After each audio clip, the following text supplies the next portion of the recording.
We're going to find the intercepts of a graph using trace and then also automatically. And here's our equation. Y plus 1.7 equals 0.8x squared plus 1.4x. So let's hit second F1, which is our y equals, and clear the graph.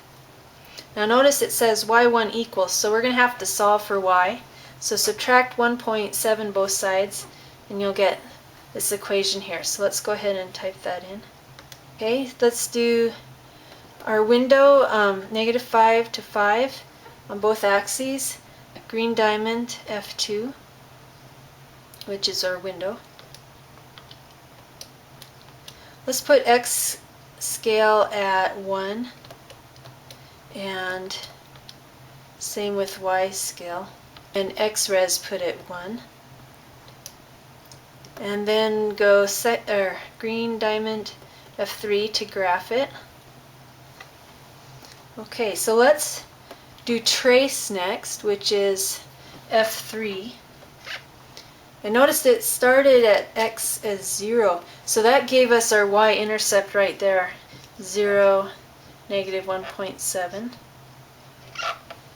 Okay, and let's arrow. Okay, it doesn't like up or down arrows, so go left or right. Okay, now watch your y sub c, and you want to get the closest possible to 0. So I have a -1.7-ish, -0.006, then it's up to 0.168. So I want that -0.006, and the x-intercept is approximately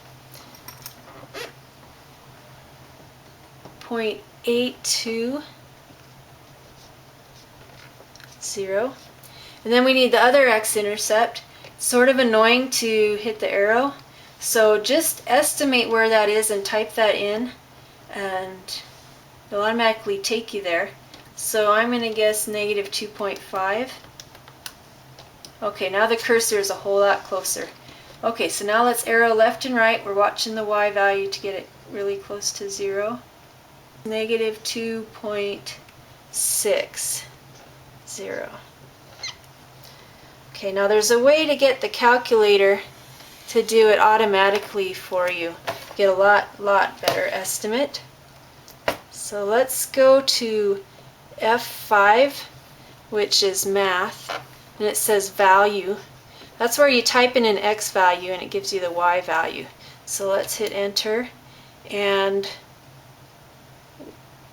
the x value that we know is for the y-intercept. That would be 0. So just enter 0, and there it gives you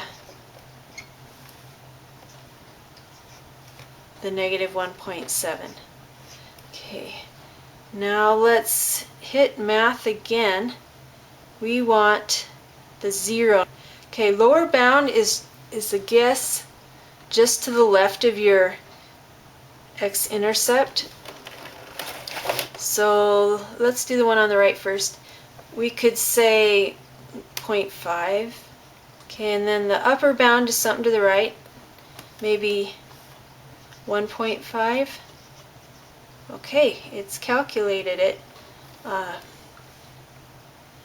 We have 0.8250. Okay, so that gave us the left one. Now, or sorry, the right one. Now we want the one on the left. So we got to go back into math, back down to 0. Okay, this time our lower bound maybe do -3. And our upper bound we could do -2. Okay, gave it to us, -2.575. 0.